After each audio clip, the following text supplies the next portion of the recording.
Muito bem, pessoal, chegamos finalmente aí na esfera, né? Nosso último sólido. O que é mais próximo de uma esfera que a gente conhece? Uma bola de futebol. Está aqui um exemplar. Esse modelo de bola de futebol foi apresentado para a gente na Copa de 1970, tá? É baseada num poliedro, na verdade descoberto, ele não é um poliedro regular, se você observar, tem faces hexagonais e faces pentagonais, tá? Ele foi descoberto por Arquimedes. Muito bem, o nome desse poliedro, claro, depois de inflado, né, vai dar um formato arredondado, para chegar na esfera, não é isso? Mas a princípio ele é um poliedro, quando costura e monta a bola, né? Ele é chamado de icosaedro truncado. Truncado significa cortado, tá? Icosaedro, vamos entender. Icosaedro tem 20 faces, e aqui tem 32 faces, são 20 hexagonais e 12 pentagonais. Então, da onde vem esse nome? Exatamente o truncado. Truncado significa cortado. Lembra do icosaedro regular, do Platão? São 20 faces triangulares, todas as faces são triângulos equiláteros. Então, a ideia do truncado aqui é a seguinte, você corta os bicos desse icosaedro. Tá vendo aqui, cada vértice fica pontudinha, né, a sua bola. Então, se você fatiar, fizer um corte aqui, ó, arranca o bico fora, eu não sei se você consegue imaginar a partir desse vértice, olhando, como se você estivesse olhando por cima de um guarda-chuva, tá vendo? Então, no momento que você faz o corte, você arranca aqui uma pirâmidezinha do topo, tá certo? Vai ficar um corte no formato de um pentágono, olha lá, surgindo as faces pentagonais, e arranca fora esse bico. Então, olha aqui, você vai ter um pentágono aqui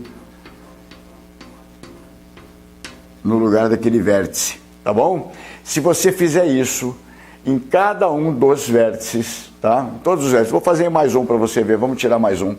Olha aqui. Vou tirar desse aqui agora. Vamos cortar o bico dele. Olha o que vai acontecer. Outro pentágono, né? Porque de cada vértice partem sempre 5 arestas. Olha que legal. Tá? Então, aqui, olha, você tinha um triângulo. Você já tem 1, 2, 3, 4, 5.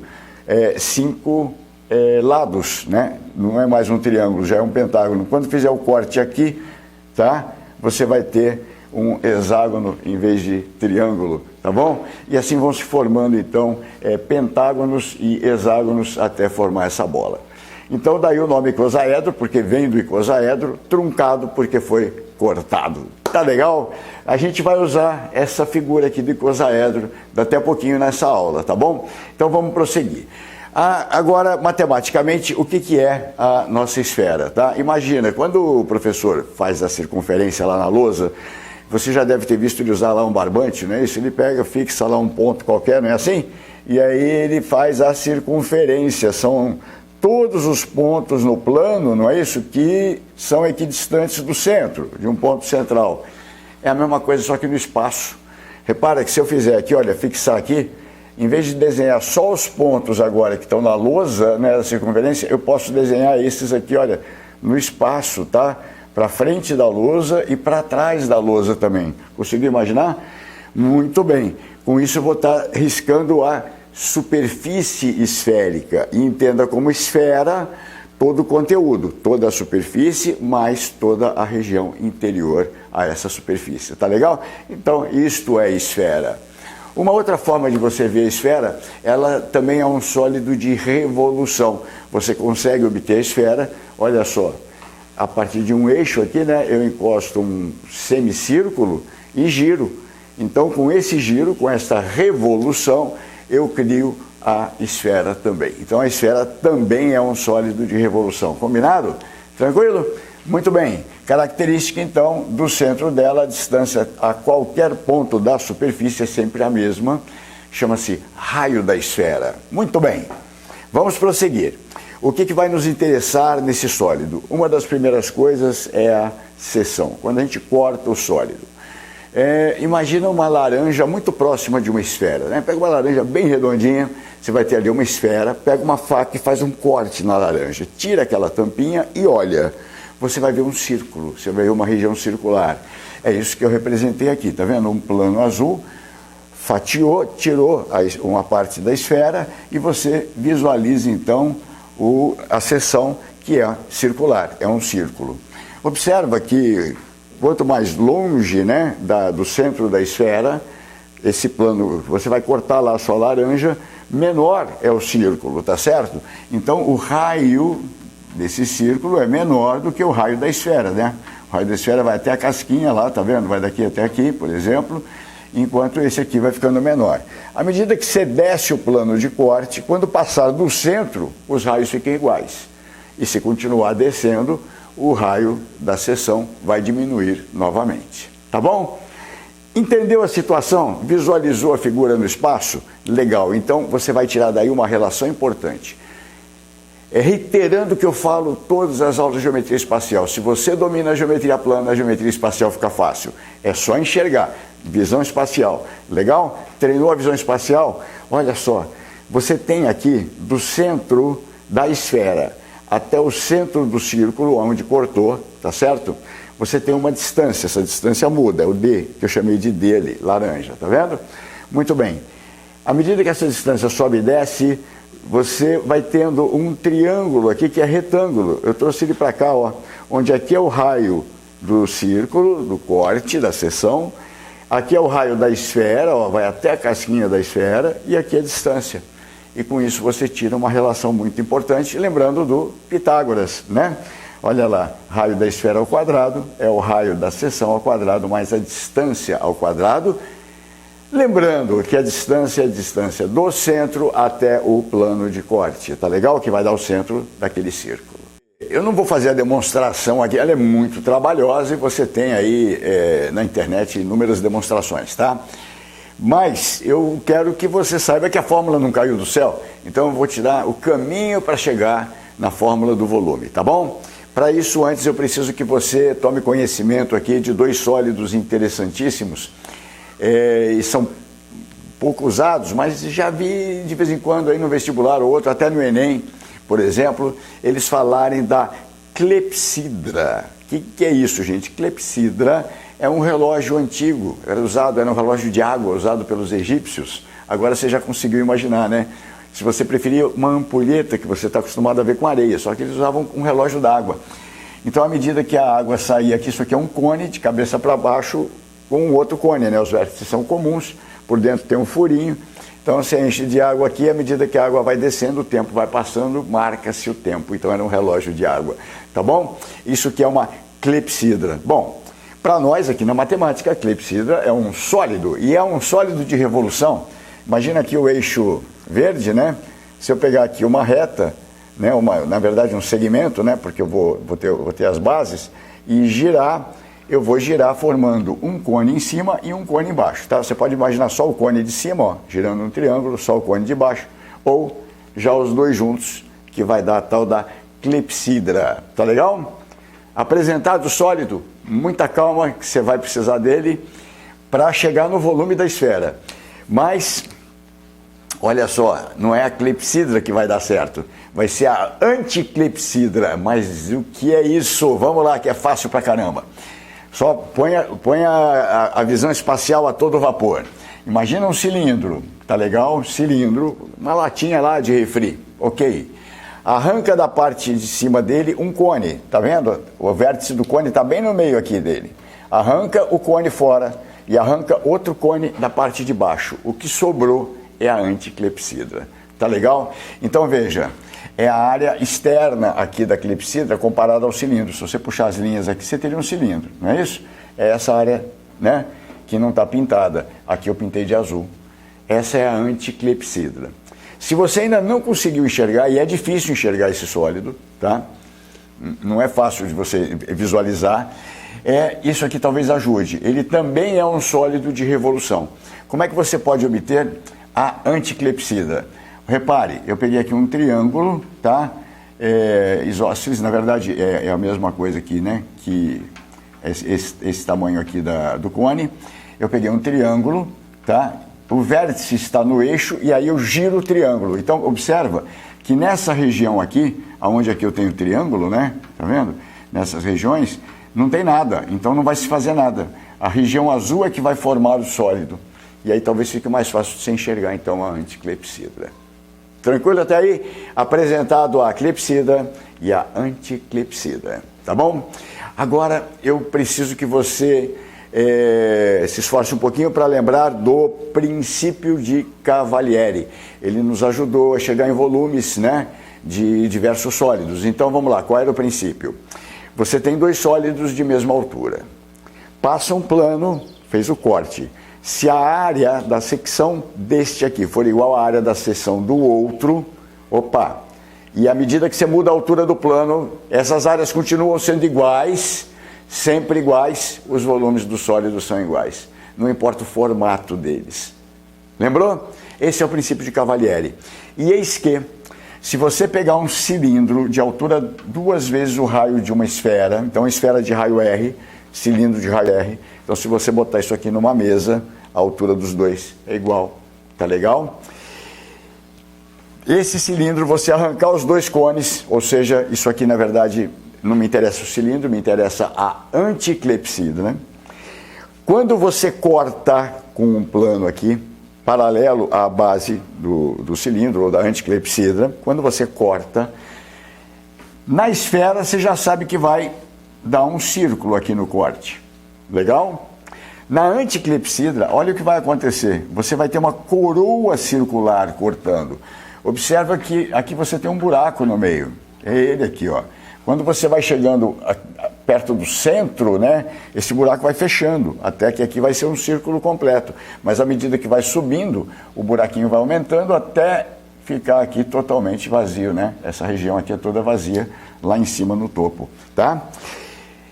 Demonstra-se, dá para provar que a área desta coroa circular, independente da altura, vai ser sempre igual à área daquele círculo, independente da altura. E aí, meu amigo, já era, um abraço, né? Você acabou de provar que o volume da anticlepsidra, com altura 2 raios, tá legal aqui, igualzinho da esfera. Essa largura aqui também é 2 raios, tá? Então é importante, não está aqui, mas vamos anotar para você não esquecer. O raio aqui é o mesmo da esfera, tá legal? Então repara, esse cilindro, né, na verdade é anticlepsidra, mas ela está dentro de um cilindro, esse cilindro seria um cilindro equilátero, né? Tá bom? Aqui mede 2R, aqui também mede 2R. Tranquilo?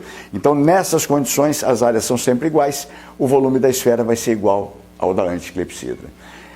Você tem dois sólidos, fatiou, as áreas são sempre iguais, independente da altura dessa coroa com aquele círculo, os volumes são iguais. Legal. E como é que você chegou nessa fórmula aqui do volume da esfera? Simples assim. Eu tenho o volume de um cilindro, subtraio o volume desses dois cones que foram extraídos, aí eu tenho o volume da anticlepsidra. Ponto. E aí eu tenho o volume da esfera. O estudo da esfera ele é bem interessante, né? Porque aparentemente você olha para ela, não tem nada a ver com cilindro, não tem nada a ver com cone. E quando você começa a ver a matemática, tem tudo a ver, né? Tá certo? Tem tudo a ver. Olha como é que você chegou no volume da esfera. Vamos chegar agora na área da superfície esférica. Então, vamos lá, estou interessado na área, a parte de fora, aquela casquinha, né? Qual é a área dessa superfície? Uma das técnicas para você chegar lá é a seguinte, olha só. Volta lá para o teu icosaedro. Lembrou? Esquece que eu cortei os biquinhos. Pode pensar no icosaedro para ficar mais fácil só para você visualizar. Imagina, você tem aqui no centro, vamos desenhar isso. Eu vou pegar aqui uma face, ó, peguei um triângulo. E aqui no centro do icosaedro, eu vou ligar os vértices, formando uma pirâmide. Ela está de cabeça para baixo. Conseguiu visualizar essa pirâmide? Então, no centro, com essa face, eu fiz uma pirâmide. A altura da pirâmide é a distância do centro aqui até aqui a base, o centro da base. Tranquilo? Ok. Tenta imaginar que eu faço a mesma coisa para cada uma das faces triangulares aqui, neste exemplo do icosaedro. Então, tem um monte de pirâmide espetada para dentro. Legal? Meu objetivo é chegar na área da superfície, mas antes disso eu vou usar o volume. Já que o volume a gente já conseguiu demonstrar, a gente sabe o volume, vou partir do volume. Pensa comigo, você sabe calcular o volume de pirâmide? Sei. Se você somar os volumes de todas as pirâmides que eu construí desse jeito, com o vértice, todas elas têm o vértice lá no centro, somar todos os volumes de todas as pirâmides, você vai ter o quê? O volume desse sólido maluco, desse icosaedro, que é quase o volume da esfera. Olha o que eu fiz. Aqui eu desenhei uma daquelas pirâmides que a gente comentou ali, tá? Então, observa aqui o triangulinho, né? Lá eu pintei de azul, é esse branquinho aqui, tá bom? Então, nosso triângulo. Ele tem uma área, vou chamar de área da base, e o volume da pirâmide é a área da base vezes a altura, tracei aqui em vermelhinho, chamei de H, dividido por 3. Essa fórmula você conhece, certo? Legal. Eu fiz aqui o icosaedro para você enxergar, visualizar a pirâmide, mas imagina que se eu tiver um sólido com maior número de faces, vai ser maior o número de pirâmides e mais isso vai se aproximar do quê? De uma esfera, do formato esférico. Então olha o que eu fiz. Em vez de usar 20, eu usei N, tá? Eu tenho N, um N maior do que 20. Por enquanto, imagina, um N valendo 100. Seriam 100 piramidezinhas lá para somar, tá certo? E quanto maior o número de pirâmides, mais próximo tá de uma bola esse negócio aqui. Tá legal? Então vamos lá. Eu peguei e multipliquei o volume da pirâmide, que era da base vezes a altura sobre 3, está aqui, ó, pelo número de faces. Se for o icosaedro, são 20. Se for um outro qualquer, N. Legal. O que vai dar isso aí? Tecnicamente, teria que dar algo muito próximo do volume da esfera. Ah, mas o volume da esfera eu conheço, acabei de ver. É 4/3 de πr ao cubo. Então, eu igualei. Então, N pirâmides vezes o volume de uma pirâmide é igual ao volume da esfera. Verdade? Vamos chegar lá, você já vai entender. Olha só, esse 3 aqui já era, né? Eu estou só com multiplicação dos dois lados e divisão, então posso cancelar o 3, sumiu o 3. A ordem dos fatores não altera o produto. Então, veja, a área da base vezes a altura, que era dessa fórmula, eu posso desmembrar. Eu posso olhar para N vezes a área da base, separa, vezes a altura, tá para lá, certo? Agora eu vou olhar para esses dois. Se eu somar todas as áreas dessas inúmeras pirâmides, das N pirâmides que está aqui, eu vou ter algo muito próximo da superfície da esfera, que é o que eu estou buscando. Então, N vezes a área da base, ó, eu juntei aqui, vai ser a minha área da superfície esférica. Tá legal? E agora que vem o pulo do gato. Veja, em matemática superior você demonstra isso de uma forma mais bonita, mas você vai conseguir entender. Vamos lá? Olha só. Imagine esse N tendendo a infinito. O que é isso?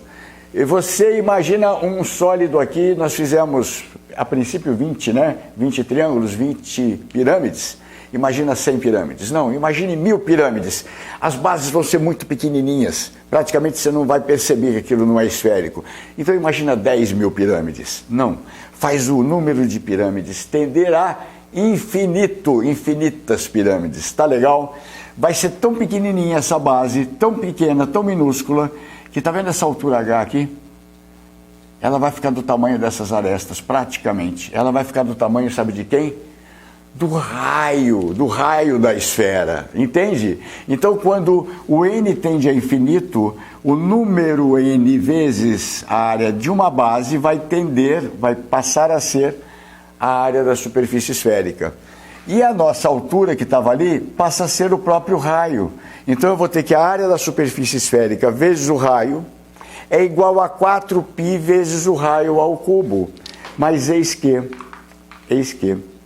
raio ao cubo é o mesmo que raio ao quadrado vezes raio. Certo ou não? Não é isso? Eu posso cortar este raio com esse. E aí no lugar de raio ao cubo vai sobrar r ao quadrado. E aí fiquei com a fórmula da área da superfície esférica, olha que bonitinha, área da superfície esférica, 4π vezes o raio ao quadrado, raio da esfera. Aqui eu separei as principais fórmulas que você acabou de ver, são importantes e você deve decorá-las, tá bom? Volume, área da superfície esférica, e essa relação, né, que aparece quando você faz um corte na esfera, tá bom? Ok. Agora nós vamos ver algumas partes da esfera, algumas fatias, e elas têm nome, tá? Não é tão cobrado, e às vezes quando é cobrado, eles te dão até a fórmula, tá bom? Então vai depender aí do seu vestibular. Aquilo lá eu coloco como essencial. Aqui, dependendo do que você vai fazer, onde você vai disputar, pode ser necessário decorar ou não, tá bom? Mas pelo menos conhecer as partes, sim. Imagina a esfera, agora imagina uma laranja. Corta uma tampinha dela, sabe aquela tampinha quando você corta? Tira ela fora. O volume tem o nome de segmento esférico, tá? O volume que está ali dentro. E a casquinha, a área daquela superfície, chama-se calota esférica, ok? Fórmula da área, 2πrh. Cuidado, esse H não é essa distância aqui, é o contrário, daqui para cima, tá? É a altura da calota, combinado? Ok. É o mesmo H que vai aparecer no segmento, tá? Então, segmento e calota se confundem, né? Só não é a mesma coisa, que o segmento é um volume, tá bom? Você está considerando todos os pontos aqui dentro da calotinha, e a calota é só a superfície, tá bom? Aqui é πh ao quadrado, portanto, essa aqui é a altura ao quadrado sobre 3. Esse R que aparece nas duas fórmulas é o raio da esfera. Fechado? Ok. Em seguida nós temos aí o gomo, né? Como você abre, pega a laranja, né? Em vez de cortar agora, você desmonta, você tem gomos da laranja, não é isso? É como se fosse um gominho, tá vendo? Ok. Essa casquinha de fora, só a parte de fora dele, chama-se fuso. Você calcula a área de um fuso esférico, tá? E tem a cunha esférica, é o gomo todo. Você calcula o volume da cunha esférica. Ok? É mais nome do que outra coisa, né? E o fuso e a cunha tem uma vantagem aqui. Você, entendendo do que se trata, não precisa decorar mais fórmula, tá bom? Normalmente vai ser definido aqui um ângulo, né? Porque quanto maior a abertura, maior vai ser a sua cunha ou fuso. Então você faz por regra de 3. Conhecendo o volume, por exemplo, da esfera, você vai associar o volume dela todo a 360 graus. Logo, se você tiver um fuso, né, ou uma cunha, um ângulo de 30 graus, aí faz a regrinha de 3 e resolve. Tranquilo até aí? Ok? Vamos lá, gente. Vamos falar então das relações entre esfera, cone e cilindro, tá? Na lousa anterior, você viu lá uma comparação da anticlepsidra com a esfera. Então você viu que cilindro, cone e esfera se relacionam, né? Isso aqui, essas relações eu vi cobradas de algumas formas diferentes em alguns vestibulares também diferentes, tá? Incluindo o Enem. Então, vamos entender aqui qual é a ideia. Você, por exemplo, eu vou falar quais são essas que estão expostas aqui, e aí depois eu destrincho elas para você. Imagina um cone, tá? Cujo raio da base é igual ao raio de uma esfera, e a altura desse cone também é igual ao raio da mesma esfera, ok? Então, se você quisesse, poderia inscrever esse cone, né? Ia ficar a base bem aqui no meio, tá vendo? Nesse corte central, e o vértice dele estaria aqui. Então, ele ocuparia aqui, ele estaria inscrito na semi-esfera, tá? Muito bem. O volume deste cone cabe 4 vezes dentro da esfera. Então, se você tiver um recipiente esférico, tá? E tiver um cone desse, você consegue, enchendo o cone, entornando aqui dentro, encher 4 vezes. Exatamente 4 vezes. Bacana, né? Porque olhando para as formas parece que não tem nada a ver. E dá certinho. Ok? Uma outra relação. Veja, um cilindro também de altura igual ao raio da esfera, raio da base igual ao raio da esfera, como o cone, tá? Então, o volume desse cilindro mais o volume deste cone também vão dar exatamente o volume da esfera. Nossa, parece mágica, né? Vamos começar a sacar algumas coisas. Lembra quando você estudou prisma e pirâmide? E que o volume da pirâmide era 1/3 do volume do prisma? Baseado no Cavalieri, você também descobriu que o volume do cone corresponde a 1/3 do volume do cilindro, que tem a mesma área da base e a mesma altura, tá certo? Então você já devia saber que, veja bem, este cone aqui tem um volume que é 1/3 deste cilindro, porque a área da base é igual, ó, tá certo? E a altura é igual. Ora, então quantas vezes eu consigo colocar o volume deste cone naquele cilindro? 3 vezes.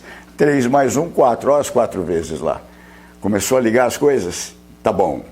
Então, eu vou te dar uma técnica aqui para te ajudar a responder esse tipo de questão e eu acho que você vai conseguir, então, memorizar isso. Vamos lá? Você já decorou a essa altura a fórmula do volume da esfera. É 4/3 de π raio ao cubo. Presta atenção. Isso é tudo multiplicado. Então, eu posso dizer, por exemplo, que 4/3 é 4 vezes 1/3. É a mesma coisa. Eu posso dizer que r ao cubo é a mesma coisa que r vezes r ao quadrado. Pode? Pode. Por que isso? Vamos ver? Vem comigo. Vamos lembrar de algumas formulinhas. Como é que você calcula o volume de um cone? Ah, é fácil. É 1/3 da área da base do cone vezes a altura. Tranquilo? Ok. Mas e se a altura estiver valendo R, que é o caso dele aqui? Bom, no lugar desse H eu ponho R. E a área da base? Bom, a base é um círculo de raio R, portanto, π vezes o raio ao quadrado. Olha para cima. O R, que seria a altura, πr quadrado, que seria a área da base, e 1/3, certo? Agora olha para as fórmulas. Veja se você consegue ligar. Olha o que eu fiz. Está vendo 4/3 de πr cubo? Eu disse que ele corresponde a 4 vezes 1/3 de πr quadrado vezes r. Tá certo, né? 4 vezes 1/3 dá 4/3, r quadrado vezes r dá r ao cubo. Então isso aqui de fato é igual. Por que eu fiz esse desmembramento, vamos dizer assim? Porque veja, πr quadrado é a área da base. Então aqui eu tenho 1/3 de πr quadrado, eu tenho 1/3 da área da base, da minha fórmula, do volume do cone, certo? E como nesse caso a altura do cone, né, esse H aqui é o próprio raio da esfera, é R também, cara, olha o que eu descobri. Eu tenho 4 vezes o volume do cone. Então aquilo lá é verdade. Tranquilo? Então, lembrou da fórmula? 4/3. Tira o 4 para fora, você vai lembrar na hora, você tem que lembrar da fórmula do volume da esfera, do volume do cone e do volume do cilindro. Aí você faz essas coisas aqui. Você quer ver a outra? Olha como eu desmantelei a mesma fórmula, a mesma fórmula, né? Como é que eu desmontei ela? 4/3. 4/3 é mais do que 1/3. Na verdade é 1/2 e 1/3. Legal? Eu posso dizer que 1/3 mais 3/3 é 4/3? Posso, né? Então olha o que eu fiz. Esses 4/3 desse cara aqui, ou seja, 4/3 de πr cubo, eu disse que ele vale 1/3 de πr cubo mais 3/3 de πr cubo. Dá os 4/3. Então eu separei 1/3 para cá e 3/3 para lá. Certo? Olha o que acontece. De forma análoga ao que eu fiz aqui em cima, o r cubo eu transformei em r quadrado vezes r. E olhando para isso, eu tenho aqui 1/3 da área da base vezes a altura, que é r. Eu tenho de novo o volume do cone. E do outro lado, 3/3 é 1, cara. 3/3 é 1. Some esse 1.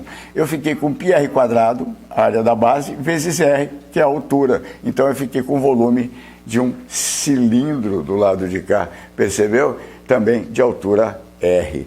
Então, a fórmula vai te ajudar a fazer essas conexões, porque são várias, tá? Você vai encontrar questões em que ele vai comparar com a esfera inteira, vai encontrar questões em que ele vai comparar com a semi-esfera, tá certo? E você vai ter que, na hora, se virar, vai ter que lembrar. Então, se agarra aqui nas 3 fórmulas que elas vão te ajudar a remontar esse quebra-cabeça, tá bom?